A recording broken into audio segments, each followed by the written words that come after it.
Hello everyone, Dr. Suneel Dhand. Welcome to another video. We of course had last week the very sad news of the passing of Her Majesty Queen Elizabeth II. She passed away at the age of 96. Known, respected, admired all over the world. For many, if not most people in the United Kingdom. We can't imagine the country without the Queen as head of state. That's all we've ever known. What a life of service and duty. We're unlikely to see anybody like Queen Elizabeth II ever again. And I actually grew up not too far away from Windsor Castle.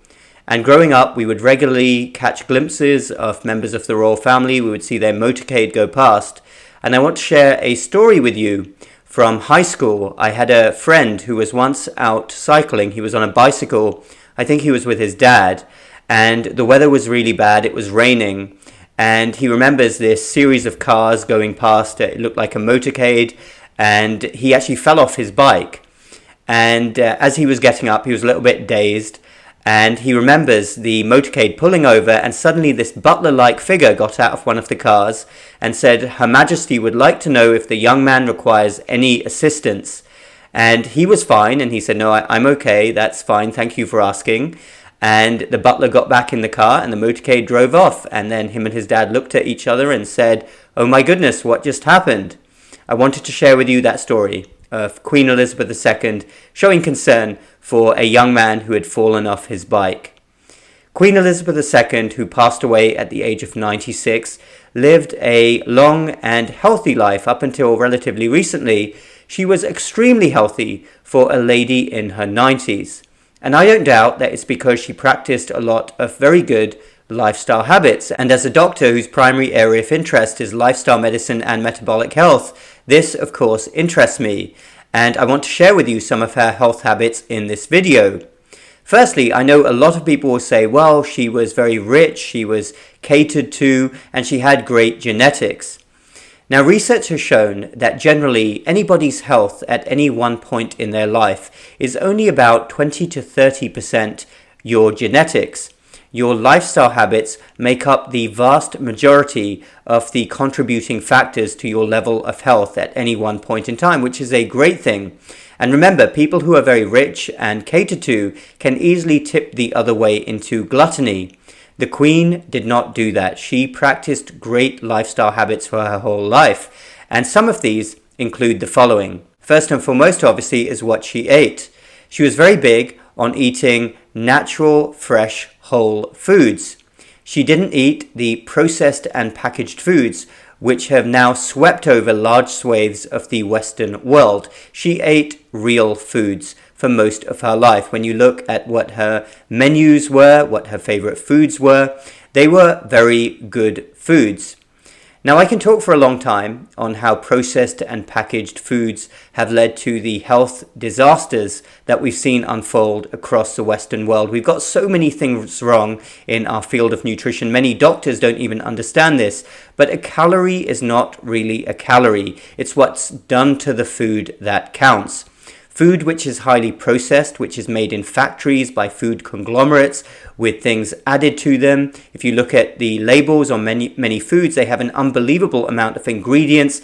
Terrible artificial things which are added to our foods are responsible for many of the health consequences that we see today, including obesity and diseases like type 2 diabetes. But coming back to the main point here, the Queen ate real foods and she ate in moderation. She didn't indulge herself in foods. As for exactly what was on the Queen's menu, a lot has been written about this over the years. As you might expect, it was always those high quality, fresh, minimally processed foods.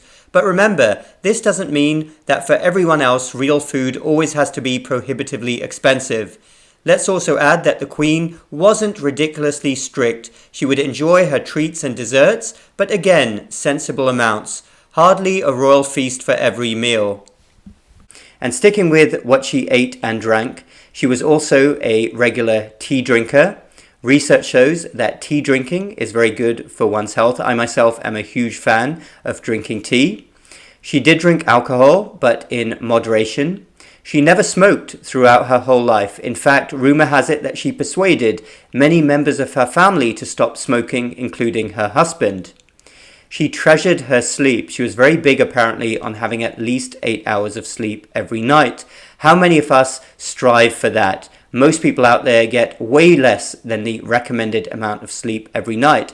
And it's very important, if we're going to function at a full capacity and be as healthy as possible, to try to get a good night's sleep.